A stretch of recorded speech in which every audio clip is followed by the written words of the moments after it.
Gather round. It's time for your Real Estate Chalk Talk with the Hittner Group. Listen closely as your coaches discuss the culture, the economy, and the political scene, and how it affects your home and your real estate investments.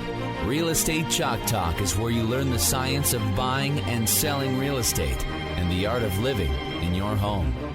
Your education begins in 5, 4, 3, 2, 1. Hey, welcome to the program. This is your Real Estate Chalk Talk with the Hittner Group at Coldwell Banker Realty, HittnerGroup.com, Hittner Group, all one word, HittnerGroup.com, 612-627-8000. That's 612-627-8000. Give us a ring-a-ling-a-ling. We'd be happy to have a chat with you about your real estate needs. And, of course, that first conversation is all with no cost and absolutely no obligation. We got Calvin Kamek here in the studio. Junior is dealing with some kid stuff this morning. But we're going to have a great conversation. We got coming on the program in the next segment is Lisa Morello. We're going to talk about reverse mortgages through the Loan Depot system. First time ever. First time ever. Very interesting conversation, so stay tuned for that. Okay, so let's just get into our numbers for the week here. Yep. What's going on in inventory, Keith, and time on market, listings, buyers? What's going on? Okay, so inventory is running. Still flat. We got 4,700 homes on the market right now, 4,736. Just a tad different from a year ago. Well, actually, it's up a little bit, 700 houses. Last year was 4,078, so we're up about 700 homes. Okay. So far this year, it's just been kind of going sideways every week. It's pretty flat right now, right? Here's what's interesting, though. Okay. In 2019, I think that's really what we got to look at. That's the pre-COVID numbers. That's the last normal year that we've had. Yeah, fair. Right? Yep. So we go from there. We are down 20% on inventory. On inventory. Okay. It was 5863, so down about 20%. Okay. Likewise, if we look at pendings, new pendings this week, we had 712 homes went pending this week. That a year ago, that number was 6,700 or 679. Okay. Last year at this time? Last year. Really? So, okay, so 712, 679. Okay. Pending's up just a tad. Yep. But again, if you look back at 2019, that's 11% down from 2019. Wow. Okay. So less than the last normal year. Mm-hmm. Then I look at the homes that have actually closed. Now, these are homes that have closed this year or this week, as opposed to, it doesn't matter when they went on the market, how long they've been on, when that purchase agreement was written, we don't care. This is when they closed. 578 this week, homes closed. A year ago, this same week, was 453, so that's up a little. But then again, if you look at 2019, the last normal year, we're down about 13%. Interesting. So what do you take away from that, Keith? You know, it's kind of like what we've been talking about. People are I believe that we can no longer talk about interest rates because our interest rates are lower now, I think, than they were a year ago, aren't they? Oh, from a year ago, correct. Yeah. So our interest rates are lower now than they were a year ago. But we still have that lock-in golden handcuffs where people are locked into their homes that if they wanted to move or they think they need to move, they need a little more space, and they're sitting out there with a 3.5% or a 2.999% interest rate, and they're looking at 6.785. It's like, ooh, yeah, that's double the payment on the same house. Mm-hmm. Not quite, but yeah, almost. I know what you're saying. Yeah. It's higher. Especially let's just say it's higher. It's a lot higher, especially in the first years when most of your payment is towards interest. But again, most people don't have a 3% rate. Most rates are in the mid 3s to mid 4s. That's kind of where. So when you're saying you still have that effect, I understand it's a little bit higher. I mean, I listed a house last night. We'll talk about it in a minute, and their interest rate is high 2s. Mm-hmm. So that's that was on a 15 on a year. 15 year, yeah, high 2s. So that's that there's definitely got to be a need there. Before someone's going to make that move. Talk about time on market, Keith. Time on market is pretty interesting because I did some work on the 7-county metropolitan area. This is interesting. 7-county active listings, median days on market is 13 days. 7 county active listings. It was 47 last week. On the 7 county, for the active listings, the median days is, I'm sorry, I'm looking at Hennepin County. Hennepin County, 13 days on the market. 31 days is the average days on the market. Okay, so median and average. So then I want to look at, well, what about the homes that have sold? Well, the homes that have sold, the days on market is much, much less. Okay. All right. So you've got... That's telling a story. That's telling a story. So you've got days on market that are of the properties that remain on the market. Mm-hmm. They're taking longer. So 2 things, right? Condition and price? Condition and price. Okay. It's all condition and price. Condition, price, location maybe or not? Well, location's always a factor. Okay, so 3 things. I got down a rabbit hole this morning, like I do. Yep. And I'm looking at neighborhoods. I'm looking at neighborhoods. Neighborhoods between, and I'm looking at days on market, median sale price, average sales price, and I'm looking particularly at Hennepin County. Okay. And just trying to figure out what the days on market are in these different neighborhoods. It's wild how different any given neighborhood can be. Really? So we talk about real estate as being super micro local. Okay. That is so true. And it's even true with different suburbs. If you look at the different neighborhoods in different suburbs. Really? That some neighborhoods sell very quickly and for a higher median sale price and lower list to sell ratios. I looked at 7 county metropolitan area, so I thought I just want to look at Hennepin County for kicks. Okay, interesting. So I looked at Hennepin County active properties for sale, 1,837 homes on the market right now in Hennepin County. 1,800. 1,837 single family homes resale, no new construction. The square footage price on that is $207 a square foot. The median days on market for those properties is 40 days on market, Hennepin County. The median sale price or the median asking price is $419,900, so say $420. Okay. Okay. Now, I look at the pending ones. Now, they've sold. Now they're sitting. Okay. The pending properties, there are 1,091. Jeez. And their average 1,091 pending sales. So in Hennepin sold, County. waiting to close. Yep. Wow. Right? Okay. Now you've got their square footage price is $179. So the ones that are active are $207. The ones that actually sold are $179, $180. Yep. The median days on market of the ones that sold is 29 days on the market. So 11 days faster. And the median sale price of the ones that sold is $354,900, $355. So you can see that it's still that trending towards that better condition, little lower price point. They move quicker and whatnot. People who are it's probably the same houses. Is it the first time home? But I think maybe the 220 is just a little over their skis for some of these homes. And so they're sitting on the market for a little bit longer. Remember, they're still out there hoping. And the median day of 40 days on the market, that's just the midpoint. Yep. So that means that half the properties are more longer and half are less. And there's some that are much, much more. Have been on the market for much, much longer. You talked about no new construction in that, just existing just homes. on those numbers. Does Hennepin County though have areas where there is new construction? Sure. Really, like where? Oh, absolutely. All around. I mean, just think of all the areas in Hennepin County though. Plymouth. Is Plymouth Hennepin County? Yeah. Okay. Yeah, there's still lots of areas. Lots of I'm thinking just Minneapolis. It's not just the city. Hennepin County is huge. Okay. And covers a lot of the suburbs as well. The next thing I was looking at, just for kicks, Dakota County. Okay. We're looking at month supply of inventory. So the month supply of inventory in January. For January. And go quickly because I want to hear about your listings. For January, 1.38 days months. Okay. Supply. Now we're at 208 month supply. So right. it's going up. And the month supply is increasing. The market is building. Okay. More to choose from. and so it's going a little bit slower. Okay, I got a couple of properties. Hit your listings. I got to get out. 2 properties I want to talk about. We got a bunch of properties coming on the market that are, well, 3 of them I want to talk about. They're $450,000. Pick your one. Pick your one.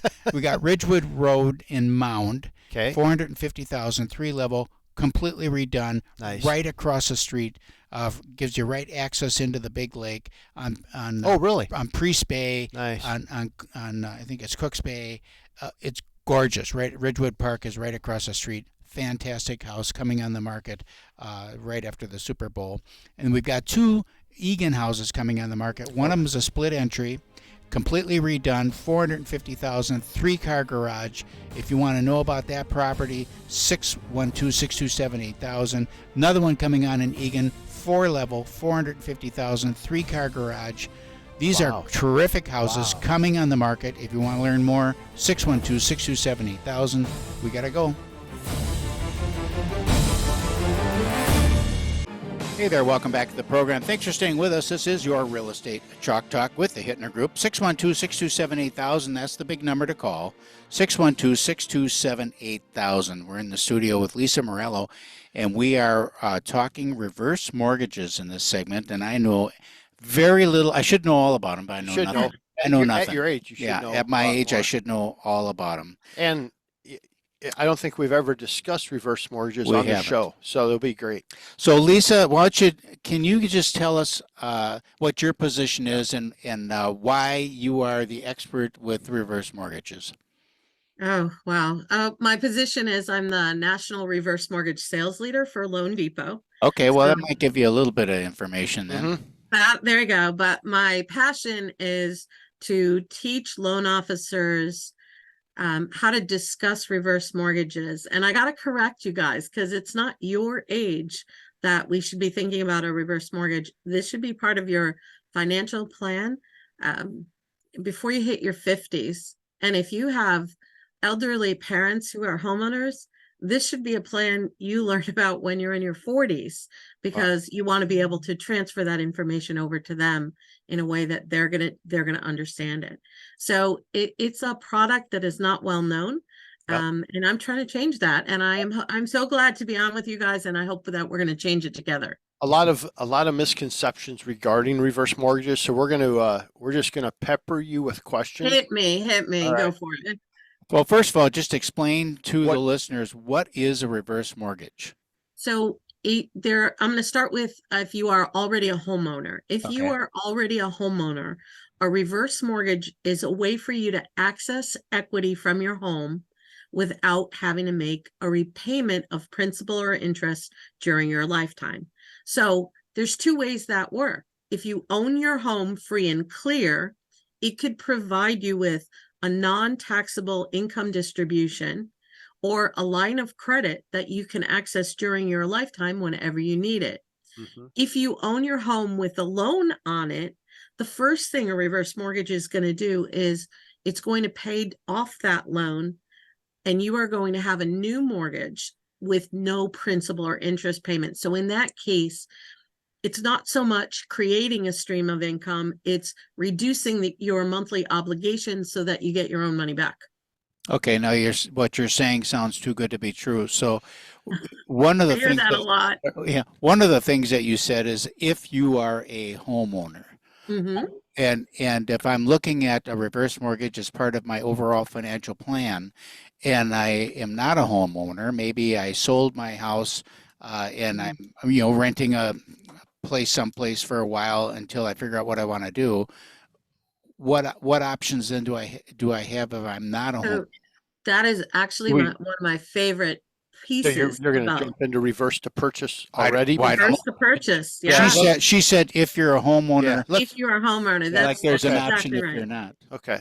There is an option. If you are not already a homeowner and you want to become a homeowner, either for the first time or again, you can actually purchase a home with a reverse mortgage, and it gives you that same opportunity, which is to take on the purchase of a new home without having to pay a principal or interest repayment during your lifetime. Now, I'm going to tell you that you are going to have to maintain the taxes, the insurance, if there's any homeowners association fees, on that home while you live there. But to be able to get this and not have a principal or an interest payment is extraordinary.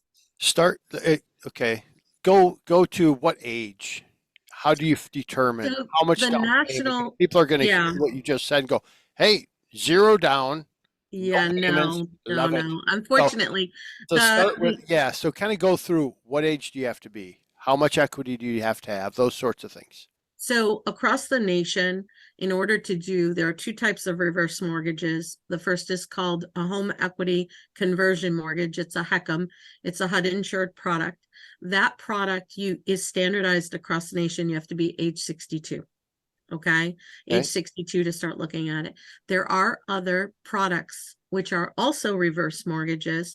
They are not insured by HUD. They actually go up to loan amounts of $4 million. Wow. In some states, you can be 55 and be able to take an opportunity on those programs. But right now, what you have to remember is that you will have to make a substantial down payment. The younger you are, the larger your down payment will be. Now that makes sense because remember, you're not going to make a payment during your lifetime. So you're essentially eating up the equity that you have in that property You are over time, right? correct. Okay. Rather than drawing down additional income from other assets like retirement, IRAs, or stocks and bonds, rather than drawing down additional income from those assets, which are compounding daily, in order to pay a mortgage payment, you're saying, I'm good. Here's what I'm going to do. I'm going to take the opportunity. And by the way, homeownership is the one place where you are pretty much guaranteed. I think the average appreciation nationwide was over 4%. So your house is appreciating in value, even though your loan is getting bigger. Okay. Let me ask you this question then. Hold on. Wait, before you go. What's the loan to value you can go to? How much do you have to put down to purchase or even to do a reverse? So in order to do that, you should talk to a professional because it depends on your age, and actually it somewhat depends on where interest rates are at the time. So it changes. So in your 60s to 70s, it's one number. In your 70s to 75, it's another number.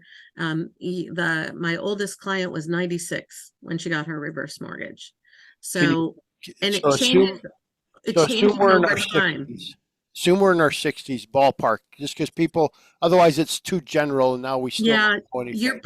You're going to need a 50 to 60% down payment, depending on where interest rates are. Okay. That's great. Okay. Yep. Okay. So so that's pretty substantial. So, yeah, it is substantial. And then is it a 30-year mortgage, or what is the life of the loan? The life of the borrower. The life of the youngest borrower, actually. So if you are in a situation where you're buying a home with your spouse, the reverse mortgage goes for the age of the youngest borrower.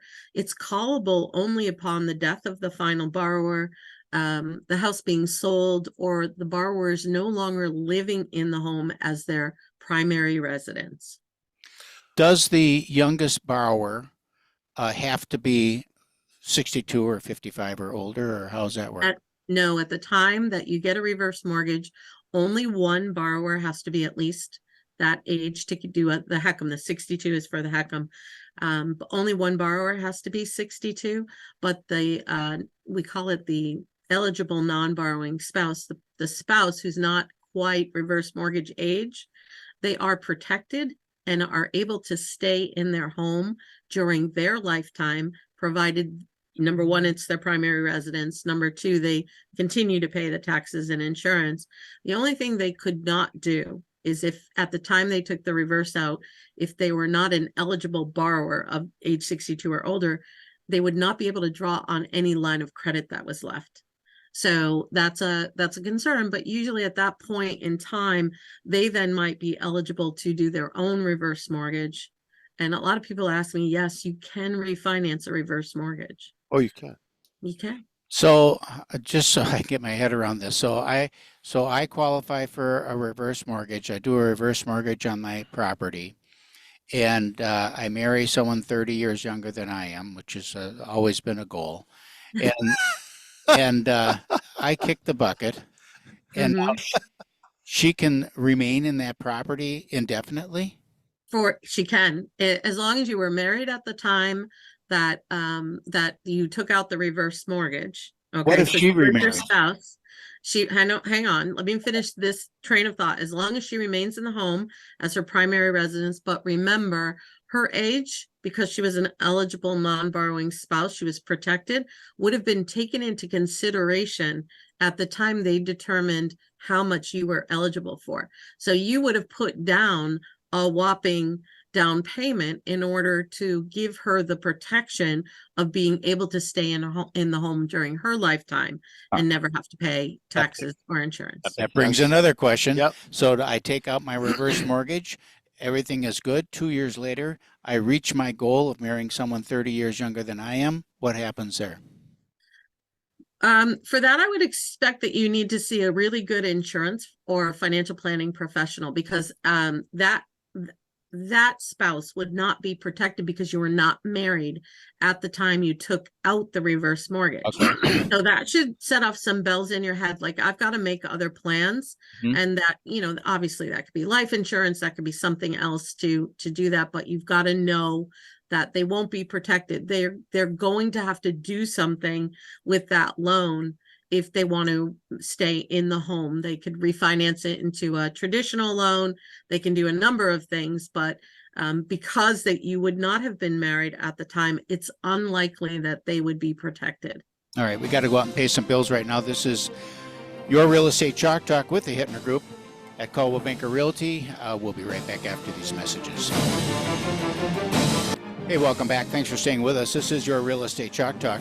We're here in the studio with Lisa Morello. She's the reverse mortgage expert from Loan Depot. We're having a conversation about reverse mortgages. It's the first time that we've ever talked about reverse mortgages on the program. Kelvin's learning a lot, and he's got a million questions. Yep, keep asking them. Well, next would be, what I'm thinking is, you said it's for the life of the borrower. So it's not a 30-year, it's an FHA loan, correct? Correct. But it's not a 30-year fix. It's just however long you live. So Keith is, let's say he's 60 and he lives to be 100. So you're going to do that deal for 40 years, right? I was just talking to one of my team out in Hawaii. He had the same concern because his borrower was part of a family that had extended life expectancy. They had family members that were over 100, 105, 108. Wow. And so that he wanted to make sure. And yes, we went back and we verified that it is for the lifetime of the borrowers on the loan. Regardless. Regardless. So does that mean, I know do you have actuaries that look into this to say, hey, when are they probably going to die? Yes, they do. They do use life expectancy tables, the same ones that life insurance agents use, the same ones that are updated regularly. And that was one of the things when I said you should, it's probably my least favorite thing to tell people percentages of what they should expect to put down, because as these life expectancy tables change, which they do over time, then that also can skew what you can be expecting for a down payment. And, the good news, guys, is that we're all living longer. The bad news is that we're all running out of money faster than we'd like. So the reverse mortgage can really be an opportunity. We haven't even talked about the growth rate on the line of credit. I mean, you guys, do you know what that is? Explain the line of credit to me. Okay. So you are in a home and you have no mortgage on it and you're still working and you really don't need the money now. So why should you consider a reverse mortgage? Because a lot of folks are heading into retirement today without that second income that they've had for the last few decades, which was pension. That's number one. Number two, the second thing they're heading into is a lot of them don't have long-term life care insurance. So they're looking at a place where, wow, as I get older, I'm going to need more medical care. I'm going to need more things to help me. And I'd like to stay in my home. So to obtain a line of credit, to obtain a HECA mortgage at the time where you really don't need to use that line of credit sits in a in a place where it has a growth rate attached to it that is a combination of the interest rate that you pay on the mortgage plus 0.5%. So over time, it does change. Currently, the growth rate on a line of credit for a reverse mortgage is close to 8%. So that means each year that line of credit expands in value. Now it's not income and it's not interest. Okay. Just available credit. It's just available to you. So think about that for a minute and think about how that compounds over 5 years, over 10 years, when later in your life, you may need someone to come in and help you, or you may need to do something differently that you didn't have something in your financial plan to cover. Can you That only do that, credit is Lisa? substantial. Can you only do that, Lisa, if the home is paid off, or can I set up a line of credit, or does it depend how much equity? So it depends on your personal scenario. And what I mean by that is, you can actually come in, pay off an existing mortgage, and you may have additional money left in the line of credit. Okay. So it really depends. That's why I say you need to speak with a professional to find out how much you are eligible for and what could a reverse mortgage do for you. So when you say speak to a professional, of course, you're talking about speaking to a Loan Depot loan officer who can go through the numbers with you and really have a conversation about your personal financial situation and how that reverse mortgage would apply to you individually. Is that right? Absolutely. The first thing I want to know from a client before I start anything is, what would you like to see? What would you like to see happen? What is the best outcome for you with any type of mortgage, not just a reverse mortgage, but and with the reverse mortgage, especially because, as you guys said, a lot of people come to the table to talk about a reverse mortgage with misconceptions. They think they're getting 100% equity in their homes, cashed out to them. It doesn't work that way. It takes a minute to walk through and explain to them how it's going to benefit them and whether or not that fits their future financial needs. I have a question now. This is easy math here. Say that we've got a value of $100,000, just to make the math easy. And that per the calculations at the time was required that we had a 40% equity position or so now I'm on my reverse mortgage and I'm rolling along and I have my 40% set aside and I'm drawing on the 60%. Is that correct? No, they flip the other way. It depends on your age. Okay, so at your age, if you're saying you're eligible for 40%, you're drawing on the 40%. Well, say it's 100%. Say I own free and clear. I have no mortgage. And okay. The value is $100,000. Right. And let's say it's $100,000 and you're eligible for 50,000. Okay. Let's just call it, that's the number. Okay. And guys, again, like I said, that's going to depend on a borrower's age and a lot of other things, but we're just for the simple math. All right. So I'm going to receive payments monthly on that 50,000. Is that right? If you choose, you have the ability to choose whether you get a monthly distribution, whether it sits in a line of credit, whether you take out a lump sum to go on a great vacation. There's no restriction, except in year one, you can't exceed 60% of what you're eligible for. So if you're eligible for 50,000, that means in the first year, you can't exceed more than taking out 30,000. Guys, the biggest thing we see today is people are not just paying off mortgages, but they're paying off a lot of really high interest credit card debt. All right, so now I'm receiving these monthly distributions, and I've been receiving them for 5 years or whatever the length of time is normal. And now I've decided that I want to sell the house and go buy a different house and maybe put another reverse mortgage on that house. Okay. That my original 50% stake that was my side, let's say, not the amount that was being distributed. Do I still have that $50,000 or? So remember that this is a mortgage. At the end of the day, the only thing you're going to pay back at the time you sell that house is the amount of money that was dispersed to you plus any interest that had accrued. Okay. So an amortization table will tell you, like, hey, Lise, I want to take out $2,000 a month for the next 5 years, we can show you exactly, based on where we expect values to be, what you'll have left in order to go buy that next house with your reverse mortgage Okay. and go from there. And by the way, I just closed a client here in Connecticut on a reverse mortgage purchase. And she came to me knowing that with the sale of her existing home, she was going to be unable to find her a home that she really wanted to live in. She was scaling to resize. Her husband had passed away. She only had, I think she was netting $385,000 from the sale of her house. And in the area we live in, you could find something, but not where she wanted to live.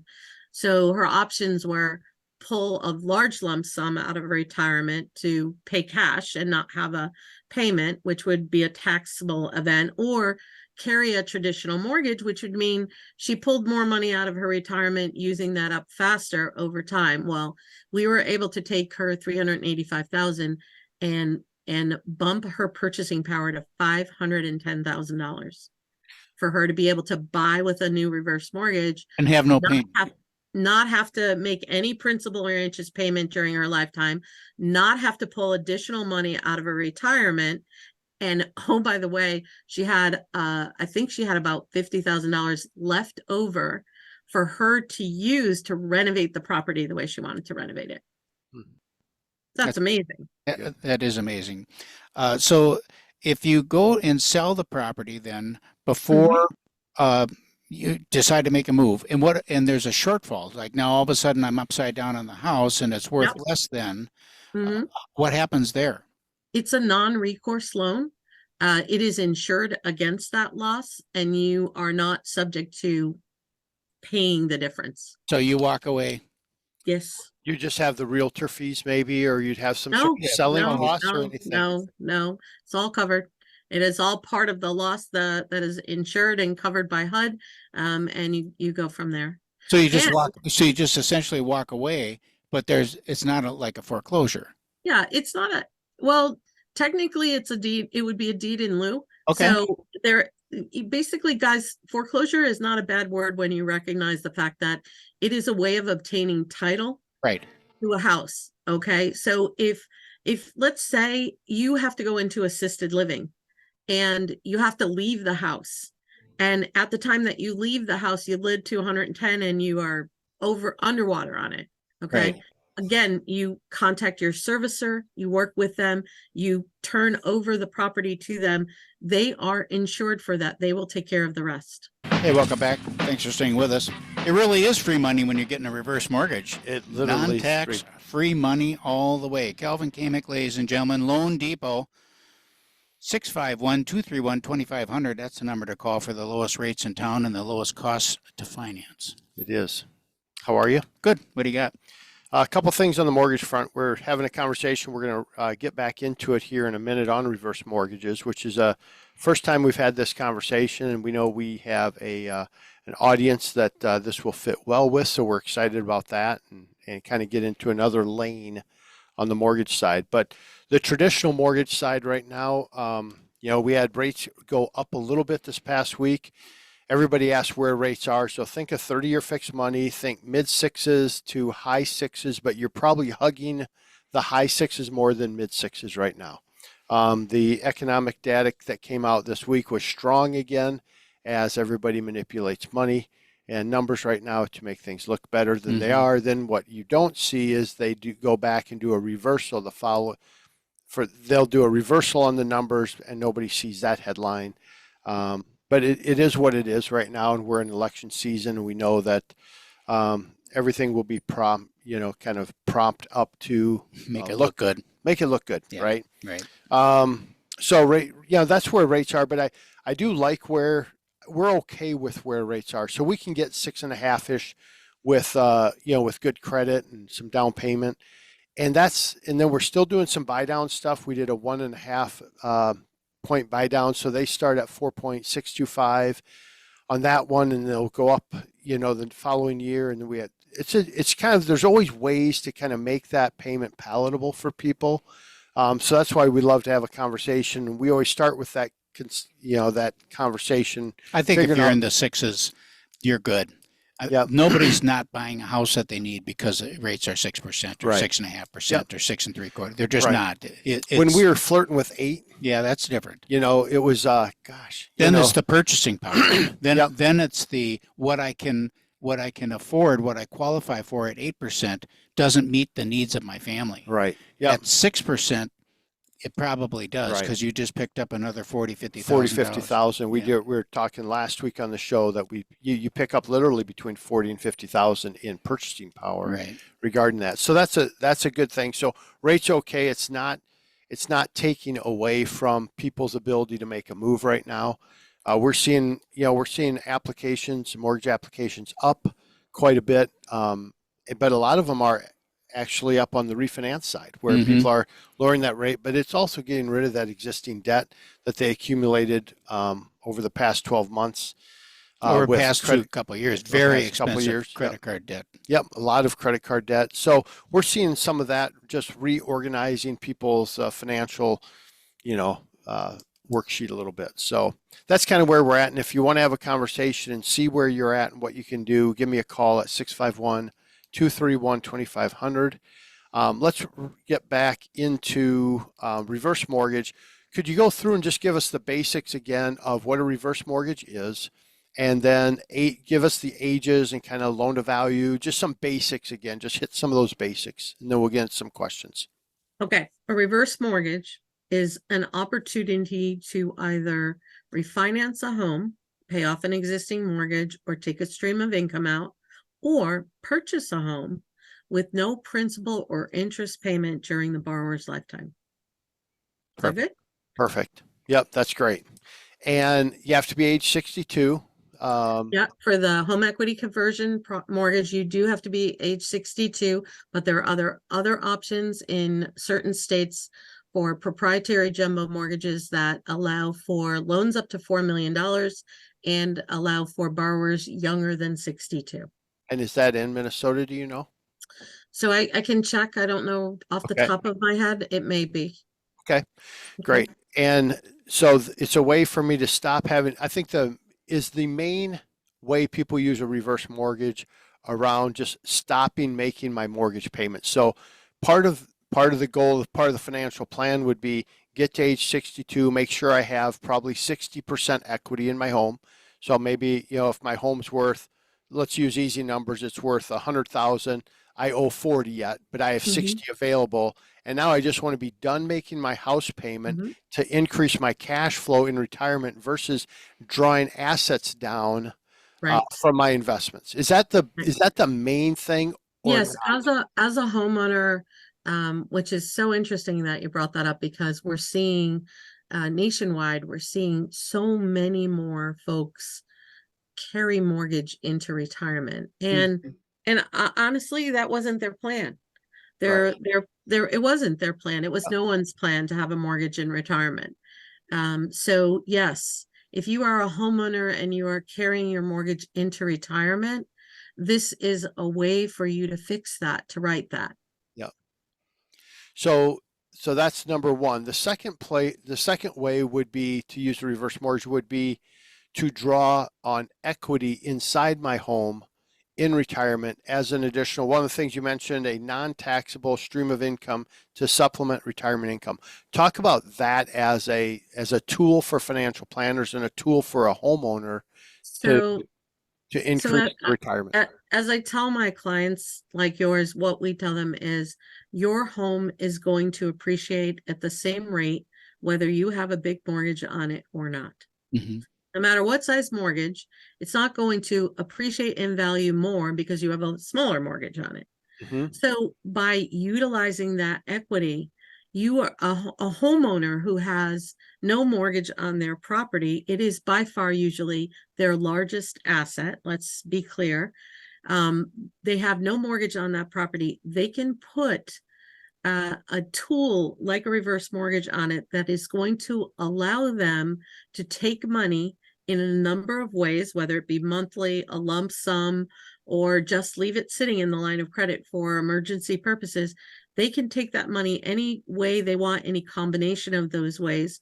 And when they draw money from a reverse mortgage, it's an obligation. A mortgage is an obligation. So you're taking money from a loan. Therefore, it is non-taxable income. So it is not income. It's non-taxable. You don't report it on your tax returns. That's an IRS guide, not a Lisa guide. Okay, I have a question for you Sure. from an estate planning standpoint. So if I have a property, pick a number, say I have $1 million property, and I want to make sure that and it's all paid for. I want to put a reverse mortgage on. I want to make sure that when I kick the bucket, that there's $500,000 worth of equity remaining in that property that I can pass on to a future generation. Is there a way to do that? So let's break that down for a minute. So first, I'm going to tell you I'm not a financial planner. Right. And that question is best answered by a financial planner and a professional. Second, even if you had no mortgage on that property, there's no way for you to guarantee that there would be $500,000 worth of equity left in that property to give to your heirs. And third, yeah, your heirs don't want that property. They want you to live a long and happy life. And if they don't have to contribute for you to do that, they're going to be very happy. So be careful with what you think is giving them a gift, and talk to a good financial planning professional about ways to say, look, I'd like to have this much money to leave as a legacy for my children and my grandchildren. I want $500,000. How do we make that happen? Yes, the reverse mortgage, the equity in your home, that can all be part of that plan. Okay, but there are no guarantees regardless of any of that. Do you have people then that have a reverse mortgage that they would just say, okay, put a reverse mortgage on. I want to take the whole lump sum out, whatever is available to me, and put that in a financial instrument of some kind. I'm not necessarily going to spend it on something. So yes, but yes and no. So first of all, the HECM product, there's a limitation in year one that you cannot exceed 60% of what you're eligible for. We'll say we'll be on that. Yeah. So there are a number of products, and what people do with their funds is not restricted, but both the financial investment world and in the mortgage world, we are all concerned with that. And when a client comes to me with that kind of scenario, I have to take a really long, hard look at what they're doing. Well, they may be going out to the racetrack with it. So they're going to double their money, right, Calvin? Absolutely. Yeah, they're going to double their money. You said all on number 6 in the Hopefully not. But as I said, you really want to find out what their financial goals are. And I'm blessed to work with a lot of great financial planners who know their stuff and who are good about helping clients and advising that. And one of the things that's we're good. We're going to wrap here. We got 54 seconds. Yeah. So one of the things that's good is if you call in and you want to have a conversation around reverse, get a hold of me and we'll do a 3-way call with Lisa and myself and the client. And that's one of the great things about Loan Depot is that we have the best of the best doing this, so we can come together, learn more, and have the best team in the country. We're a team, guys. Thank you so much. I really had fun, and I look forward to doing this again with you when you have a bunch more questions for me. All right. Thanks a lot. This is your Real Estate Chalk Talk, 612-627-8000. That's the number on all the signs around town. Calvin Kamick, ladies and gentlemen, Loan Depot, 651-231-2500. Get yourself a real live reverse mortgage and have a conversation with him. It'd be very interesting just to have the conversation, I think. For sure. We'll be back next week. You've been listening to Your Real Estate Chalk Talk with the Hittner Group, the leaders of the premier Coldwell Banker Realty team in Minnesota. If you want to get more when you sell and pay less when you buy, call 612-627-8000 or go online to hittnergroup.com.